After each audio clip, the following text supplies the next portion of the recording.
Welcome back to Tinley Park. This is the 25th Tinley Park. I'm privileged to be joined by Mr. Bob Ashley of NRBC. Take me back. What was the first Tinley like? Well, the first Tinley, we actually started playing the show back in early 2000, so it was a year before it happened, and a month before Tinley Park happened in October of 21, we had 9/11. So there was a big surprise. The night before our show started, it was Friday, Mayor Daley went on television and told everyone to stay home because there were some threats against the Sears Towers. The show at that time was about half the size it is now. That was how we started, you know? Me and Brian drove to Raleigh, North Carolina to do a show down there. We met the week before in Indianapolis, and we talked about doing this great show, and Brian showed me this beautiful spot where they're going to build this convention center. So we started selling it to our friends, and it took us about a year and a half to have our first show, and we were vendors that did all these other shows, so we wanted to make a show that was great for the vendors. So that's how Tinley kind of started. Now, whenever people talk about Tinley, it's the most iconic reptile show in the United States. So what do you think has helped build Tinley into what it is today? Well, I think we have such great support from all the breeders, and all the support and all the stuff we've done for all the different auctions in the past. We've had so many things that have happened to some great friends and some great people in the industry, tragedies and good things and stuff, and we've raised millions of dollars over the years, and it just kind of brings the camaraderie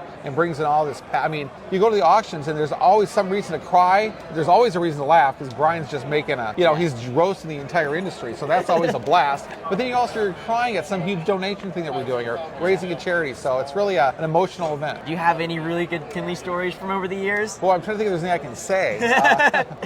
I mean, I've had some great friends I've met here that have done our shows that have come and gone and passed away, and I've seen some amazing animals here I've never seen before, so it's been an honor to host the reptile industry here in the Midwest. I grew up in Michigan. Brian grew up right here. And it's just been great to host such a giant, beautiful event, Absolutely. Now I'm going to ask you the same question about the animals. Is there anything animal-wise has stuck out to you over the years? Seeing some Amazon basin emeralds, which I haven't seen those here in a while. Lanthanotus, the Borneo earless monitors that we've seen here. Some of the little nautilus geckos from New Zealand we've seen here, and Abronia and all kinds, just some beautiful, neat things. And I'm just so proud of some of the people breeding stuff. There's a guy here now breeding Boelen's pythons consistently. I mean, and that's just a brand new thing for industry where you're actually consistently breeding Boelen's pythons. That's such an amazing animal. Thank you so much for talking with me today, absolutely. Bob. I really appreciate it. Yeah, no worries. Happy 25. Congratulations. Thank you very much.